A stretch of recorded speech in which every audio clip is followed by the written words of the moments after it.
त्यांनी जे केलं तेच करायचं ना, परतफेड होणार की, आणि ती व्याजासहित होणार. उद्धव पाटील ती व्याजासहित आहे, नुसती नाही.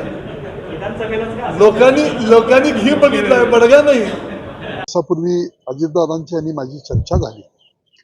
अजितदादांनी सांगितलं की थोडंसं या ठिकाणी महापालिकेच्या दृष्टिकोनातून आपण जबाबदारी घेतली पाहिजे. थोडीशी या बाबतीतली चर्चा झाल्यानंतर मग या ठिकाणी महापालिकेच्या दृष्टिकोनातून 2 दिवस झाला आम्ही आता कार्यरत आहे. ज्या महापालिकेच्या कार्यक्षेत्रांमध्ये मला 2 वेळा लोकसभेला काम करण्याची संधी दिली, माझं उत्तरदायित्व आहे. काही मला सेंट्रलमधनं फंड आणून, राज्य सरकारमधून फंड आणून काही कामं करता आली, काही कामं बाकी आहेत. आणि त्यासाठी हे उत्तरदायित्व म्हणून ज्या लोकांनी मला खासदार म्हणून काम करण्याची संधी दिली, त्या दृष्टिकोनातून मी इथं आलोय.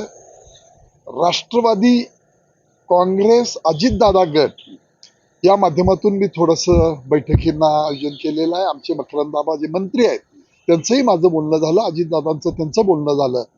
आणि कालपासून मकरंदाबा इथं आहेत. आज संध्याकाळपर्यंत बऱ्यापैकी हे विषय संपतील.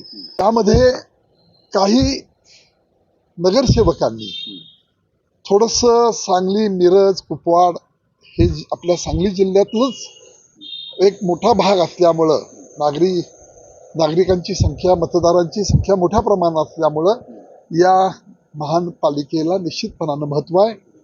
आणि यामध्ये आम्ही चर्चा करतोय. आज त्यामध्ये अंडरस्टँडिंगनं निश्चितपणानं करावं लागेल, नाहीतर मग प्रत्येकाच्या मतविभाजनाचा फायदा समोरच्या पक्षाला निश्चित होईल.